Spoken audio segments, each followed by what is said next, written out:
Alibaba, கற்றது களவு, கழுகு, வன்மம், வானவராயன், வல்லவராயன் இந்த மாதிரி படங்கள்ல நடிச்சவர் தான் கிருஷ்ணா. நடிகர் ஆர்யா கூட சேர்ந்து இவர் யட்சன் அப்படிங்கிற படம் சமீபத்துல நடிச்சாரு, அதுவும் வெளியாயிருக்கு. இவர் பில்லா, ஆரம்பம் இந்த மாதிரி படங்களை இயக்குன இயக்குனர் விஷ்ணுவர்தனுடைய தம்பி. தயாரிப்பாளர் பட்டியல் சேகருடைய மகன். நடிகர் கிருஷ்ணாவுக்கும் கோவை மேட்டுப்பாளையம் பக்கத்துல இருக்க பெத்திக்குட்டை பகுதியை சேர்ந்த ஹேமலதா அப்படிங்கிற கைவல்யாவுக்கும் ஃபேஸ்புக் மூலமா பழக்கம் ஏற்பட்டுச்சு. நாளடைவுல இவங்க 2 பேருக்கும் அது காதலா மாறுச்சு. கடந்த ஆண்டு பிப்ரவரி 6வது நாள் 2 பேருடைய குடும்பத்தினர் சம்மதத்தோட திருமணமும் நடந்துச்சு.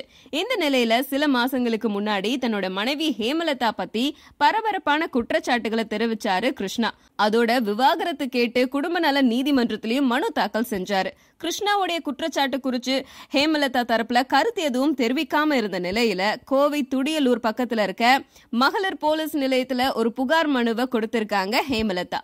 நானும் நடிகர் கிருஷ்ணாவும் காதலிச்சு கடந்த 6/2/2014 அன்னைக்கு திருமணம் செஞ்சுக்கிட்டோம்.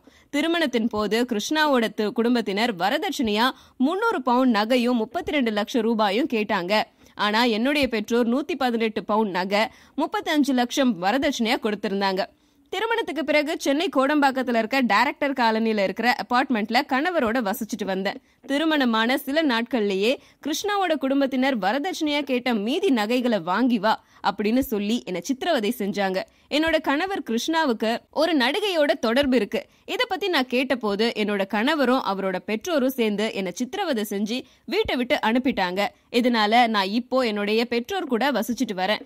அதுக்கப்புறமும் என்னோட கணவரும் அவருடைய தந்தையும் சேர்ந்து என்ன மிரட்டுறாங்க. ஏற்கனவே அவங்க மேல நடவடிக்கை எடுக்கணும் அப்படின்னு சொல்லியிருந்தேன் அப்படின்னு ஹேமலதா அந்த மனுவுல தெரிவிச்சிருக்காங்க.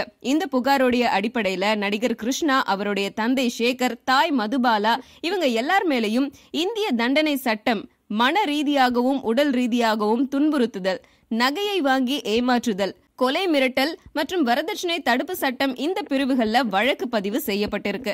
இந்த புகார இன்ஸ்பெக்டர் அமுதா அப்படிங்கிறவங்க விசாரணை பண்ணிட்டு வராங்க. ஹேமலதாவுடைய புகார்ல உண்மை இருக்கிறதால நடிகர் கிருஷ்ணா விரைவில் கைது செய்யப்படுவாரு அப்படின்னு தெரிய வருது. இதுக்கு நடுவுல கைது நடவடிக்கையிலிருந்து தப்பிக்க முன்ஜாமீன் பெற முயற்சியில நம்ம கிருஷ்ணா இறங்கி இருக்காரு. முன்ஜாமீன் கிடைக்கிற வரைக்கும் தலைமறைவா இருக்கிறதாகவும் தகவல் அடிப்படுது.